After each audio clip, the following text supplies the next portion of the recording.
Hi friends, welcome back to my channel. ఈరోజు ఉగాది స్పెషల్‌గా మామిడికాయ పులిహోరని చూపించబోతున్నాను. చాలా రుచిగా ఉంటుంది. సింపుల్‌గా చేసుకోవచ్చు. దేవునికి ప్రసాదంగా కూడా పెట్టుకోవచ్చండి. ఎలా చేసుకోవాలో ప్రాసెస్ చూసేద్దాము.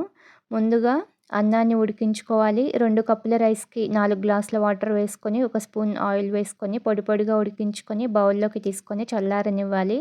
ఇందులో రుచికి సరిపడా ఉప్పు, కొద్దిగా కరివేపాకు, కొద్దిగా మామిడికాయ తురుము వేసుకొని రైస్‌లో అంతా కలిసేలాగా మిక్స్ చేసుకోవాలి.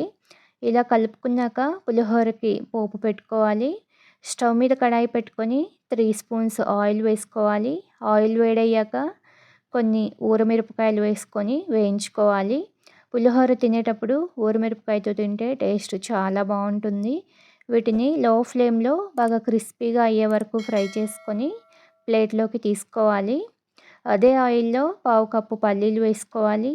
పల్లీలు సగం వరకు వేగిన తర్వాత 1 స్పూన్ పచ్చిశనగపప్పు, 1 స్పూన్ మినపప్పు, హాఫ్ స్పూన్ ఆవాలు, హాఫ్ స్పూన్ జీలకర్ర వేసుకొని ఫ్రై చేసుకోవాలి. ఇవి కూడా సగానికి పైగా ఫ్రై అయిన తర్వాత కారానికి తగినట్లుగా 5 పచ్చిమిర్చిని పొడవుగా ముక్కలుగా కట్ చేసుకొని వేసుకోవాలి.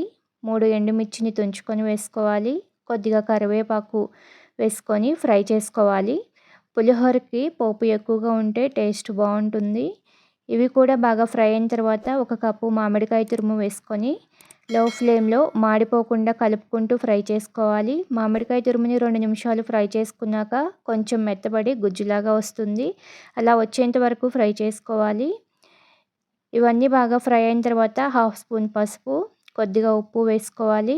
ఉప్పు అన్నంలో వేసుకున్నాం కదండీ, చూసుకొని వేసుకోవాలి. ఇదంతా బాగా కలిసేలాగా కలుపుకొని స్టవ్ ఆఫ్ చేసుకోవాలి. దించే ముందుగా పావు స్పూన్ ఇంగువ వేసుకొని మిక్స్ చేసుకొని ఈ పోపుని రైస్‌లో వేసుకొని కలుపుకోవాలి. రైస్‌లో ఈ పోపు అంతా బాగా కలిసేలాగా కలుపుకోవాలి. సాల్ట్ సరిపోకపోతే చూసుకొని అడ్జస్ట్ చేసుకోవాలి. పులుపు సరిపోకపోయినా కొంచెం తురుము వేసుకొని కలుపుకోవచ్చు. అంతా బాగా కలుపుకున్న తర్వాత ఫైనల్‌గా కొంచెం కొత్తిమీర వేసుకొని మిక్స్ చేసుకోవాలి. కొత్తిమీర వేసుకోవడం వల్ల టేస్ట్ చాలా బాగుంటుంది. అంతేనండి, మామిడికాయ పులిహోర రెడీ. పుల్ల పుల్లగా, కమ్మగా చాలా రుచిగా ఉంటుంది. ఈ ఉగాదికి మీరు కూడా చేసుకొని మీకు ఎలా వచ్చిందో కామెంట్ చేయండి. వీడియో నచ్చితే లైక్ చేయండి. మీ ఫ్రెండ్స్‌కి, రిలేటివ్స్‌కి షేర్ చేయండి. కొత్తగా చూస్తున్న వాళ్ళు మన ఛానల్‌ని సబ్స్క్రైబ్ చేసుకోండి. Thank you for watching this video.